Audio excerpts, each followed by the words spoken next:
Welcome back, dear students. Today we are going to discuss why do we study economics. It helps people to understand the world around them.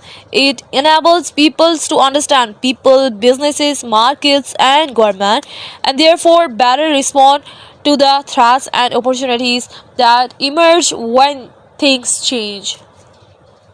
More defined, economics is a social science directed at the satisfaction of needs and wants through the allocation of scarce resources which have alternative uses. अब आप देखें कि एक तरह का ये significance आप कह सकते हैं कि इम्पोर्टेंस भी कह सकते हैं इसे कि हम इकोनॉमिक्स क्यों पढ़ते हैं. देखें, इकोनॉमिक्स पढ़ने का मकसद क्या है? ताकि हम लोगों को दुनिया को समझ सके. ठीक है, लोग और दुनिया को क्यों समझ सकें भाई, क्यों ज़रूरी है ये? लोगों को इसलिए समझे कि लोग मिलकर कोई चीज़ बनाते हैं. मिसाल के तौर पर अभी हम अगर इस प्रेजेंट सिचुएशन की बात करें, हमारे इर्द गिर्द बहुत सारे लोग ऐसे हैं जो कुछ एग्रीकल्चर से वाबस्ता हैं, कुछ बिजनेस से हैं, कुछ जो है पॉलिटिकल उससे हैं. तो यानी कि आप देखें कि इकोनॉमिक्स पढ़ के ही हमें पता चलता है कि हम लोगों को अंडरस्टैंड करते हैं, जो लोगों के बिज़नेस को, लोग जो बिज़नेस करते हैं उसको, मार्केट्स को, गवर्नमेंट को. उससे क्या होता है, उससे हमें पता चलता है, हमें पहले आने वाले जो ख़तरात होते हैं उनके बारे में पता चल जाता है. हमें अपॉर्चुनिटीज़ मिलती हैं इकोनॉमिक्स की वजह से. अगर इकोनॉमिक्स ना होता तो हमें कैसे पता चलता कि हमने अपने सोर्सेस और वांट्स को कैसे इक्वल करना है?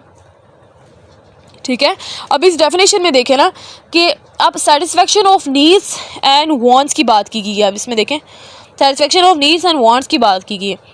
अब देखें, इंसानी ख्वाहिशात बेतहाशा हैं, अनलिमिटेड हैं ख्वाहिशात. इंसान अगर आज ये चाहेगा तो कल कुछ और चाहेगा, उससे कुछ बड़ा चाहेगा. ठीक है, अब कोई बंदा है जिसके पास ओप्पो का फ़ोन है, वो कहेगा मेरे पास आईफोन हो. अब जब आईफोन आएगा तो वो कुछ और डिमांड करेगा. यानी आप देखें कि इंसानी जो वांट्स बहुत ज़्यादा हैं, बेतहाशा हैं. अगर मैं ये कहूँ कि इकोनॉमिक्स जो है वो हमें बताता है कि हमने अपने अनलिमिटेड वांट्स को लिमिटेड रिसोर्सेज के साथ कैसे बैलेंस रखना है, तो ये गलत ना होगा. नोट डाउन रखिएगा ये बात. अगर मैं ये कहूँ कि अनलिमिटेड वांट्स है इंसानी, ठीक है, अनलिमिटेड वांट्स को कैसे बैलेंस करना है लिमिटेड रिसोर्सेज में, ये हमें कौन बताता है? इकोनॉमिक बताता है. तो ये गलत ना होगा. ठीक है, अब ये कहते हैं कि इकोनॉमिक्स अ सोशल साइंस, जो कि हम स्टार्ट में बात कर चुके हैं, directed at the satisfaction of needs and wants. ये हमें बताता है कि हमें एक डायरेक्शन देता है सेटिस्फैक्शन के लिए, सेटिस्फाई करता है नीड्स और वांट्स को. ठीक है, अब हम पहले इस डेफिनेशन को मज़ीद गहराई में जाने से पहले हम देखते हैं कि नीड्स और वांट्स होता क्या है, क्या इसमें डिफरेंस है.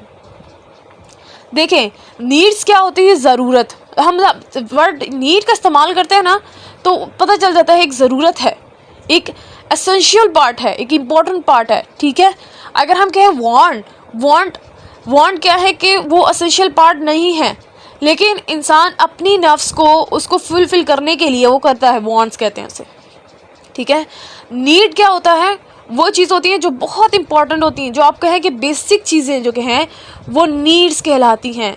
अगर हम कहें कि नीड, तो नीड का मतलब होता है कि आपके लिए बहुत एसेंशियल है, आपके लिए बहुत इंपॉर्टेंट है. ठीक है, बेसिक नीड है. लेकिन जब मैं कहूँ वांट, तो वांट क्या है? वांट नीड से हट कर आ जाता है. यानी कि वांट ये है कि जिसमें आप कंफर्ट जोन तलाश करते हो, जिसमें आप थोड़ी लग्जरीज चाह रहे होते हो. ठीक है, उसको वांट्स बोलते हैं. अगर आप कहें मेरे पास आईफोन नहीं है, ओप्पो है लेकिन आईफोन नहीं है, मुझे आईफोन लेना है, तो ये आपके वांट्स हैं. ठीक है, और अगर आप कहें जिसे कहते हैं रोटी, कपड़ा और मकान, तो अगर आप ये तीन चीज़ें कहें ना तो ये हमारे पास बेसिक नीड्स हैं. तो this is a very big difference between both of them. ठीक है, अब नीड्स क्या है? नीड्स ऐसी चीज़ है जो कि बहुत इंपॉर्टेंट है, आप उसके बगैर नहीं रह सकते हो, लेकिन वांट के बगैर आप रह सकते हो. ठीक है, तो difference between needs and wants clear हो गया. अब हमें बताते हैं कि इकोनॉमिक्स क्या, यहाँ पे हमारा सवाल था कि हम क्यों इकोनॉमिक्स स्टडी करते हैं। हम इसलिए स्टडी करते हैं ताकि हमें वो direction they at the satisfaction of needs and wants, एक डायरेक्शन मिल जाए satisfaction of needs and wants की। अब आप कहेंगे कि कैसे हमें डायरेक्शन देता है भाई इकोनॉमिक्स सेटिस्फेक्शन और satisfaction of needs and wants में कैसे देता है। मिसाल के तौर पर इकोनॉमिक्स हमें ये बात बताता है, कहता है कि अगर चादर जितनी आपकी है उतने आप पाँव फैलाओ, चादर देख के आप पाँव फैलाओ, ठीक है। मिसाल के तौर पे आपके पास रिसोर्सेज हैं कोई नहीं और आप वांट्स जो हैं वो, अब मिसाल के तौर पे अगर मैं एक एग्जांपल लूँ, एक बंदा है जिसकी इनकम 40 के है, ठीक है, और वो क्या करता है, वो इन स्टार्ट ही सब कुछ चीज़ें लेने लग जाता है और उस पर जो है वो कर्ज पे कर्ज लेना शुरू हो जाता है। तो द थिंग इज़ कि आप अपने जो इकोनॉमिक है वो हमें ये बताता है कि आप अपने रिसोर्सेज को अपने जो आपके रिसोर्सेज आ रहे हैं, जो आपकी इनकम है उसको और अपने वांट्स को बैलेंस रखो ना। वो कहता है कि आप बैलेंस रखो। तो एक तरह से ये इस लाइन का जो मतलब है ना वो ये है कि इकोनॉमिक्स क्या है, सोशल साइंस है जो डायरेक्ट करता है satisfaction of needs and wants. Satisfaction of needs and wants यानी कि आपको सेटिस्फाई करता है नीड्स एंड वांट्स के उसके हवाले से आपको डायरेक्शन देता है। कैसे करता है, मैंने अभी आपको बताया कि वो हमें बताता है, इकोनॉमिक्स हमें बताता है कि यार अगर आपके पास इतने पैसे नहीं हैं तो आप मत इतना फैलो, अपनी चादर के मुताबिक आप पाँव फैलाओ। तो यानी कि आप बैलेंस रखने के लिए आपको कौन बताता है, चीज़ें कौन बताता है, वो इकोनॉमिक्स बताता है। Through the allocation of scarce resources which have alternative uses. Scarce resources क्या होते हैं? Scarce resources वो होते हैं जो limited resources हों। आपके पास resources क्या है, limited हैं, बट आपके wants क्या है, unlimited हैं, ठीक है।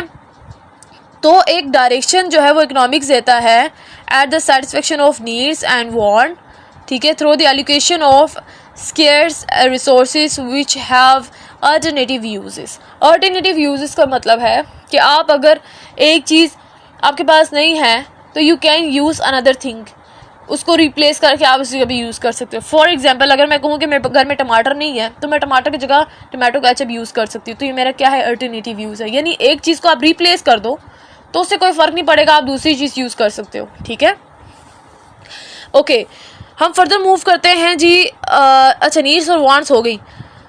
हमारे पास आता है जी significance of economics. Significance of economics से मुराद है कि इम्पोर्टेंस ऑफ इकोनॉमिक्स। हम क्यों कहते हैं यार इकोनॉमिक्स ये इकोनॉमिक्स वो क्यों इम्पोर्टेंट है। ये सबसे पहली बात जो मैंने पहले कही थी कि इकोनॉमिक्स हमें क्या बताता है, हमें बताता है कि हमने अनलिमिटेड रिसोर्सेज को अनलिमिटेड वांट्स को, अनलिमिटेड हमारे वांट्स होते हैं, इंसानी वांट्स क्या आते हैं, अनलिमिटेड होते हैं, ये बात याद रखें। अनलिमिटेड वांट्स को लिमिटेड रिसोर्सेज के साथ कैसे बैलेंस रखना है ये हमें इकोनॉमिक बताता है, ठीक है। इसीलिए इस जो इकोनॉमिक्स है वो इम्पॉर्टेंट है, पहली बात। दूसरी बात ये कि हमें ये अंडरस्टैंड करने में हेल्प आउट करता है दुनिया को, ठीक है, बिजनेस को, मार्केट को, लोगों को, सही है, गवर्नमेंट को। एक हमें हेल्प आउट करता है कि हम इसको अंडरस्टैंड करें, ठीक है। उसके बाद हम इसको पढ़ भी लेते हैं। Analytical framework required to understand the way our world operates. एक फ्रेमवर्क दे देता है कि कैसे दुनिया ऑपरेट हो रही है, चल रही है। अब दुनिया में कोई भी ऐसा शख्स नहीं है, या फिर हम कहें कि दुनिया में कोई भी काम नहीं कर रहा, सारे अपने काम से काम रख रहे हैं, सारे घरों में हैं, बातचीत करते हैं, फिर घर में चलते हैं, फिर बातचीत करते हैं, खाना पीना खाते हैं। नहीं, कैसे दुनिया चल रही है, ठीक है, उसके बारे में एक फ्रेमवर्क देता है।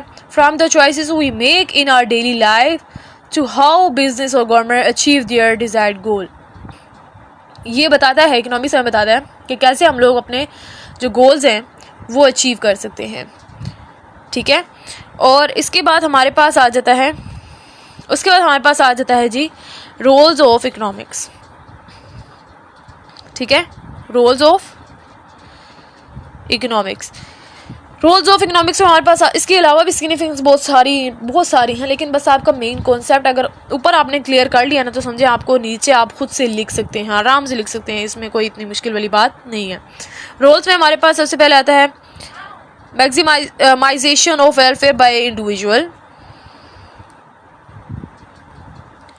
ठीक है, profit by the producer, choice of projects, domestic and international trade, maximization of social welfare,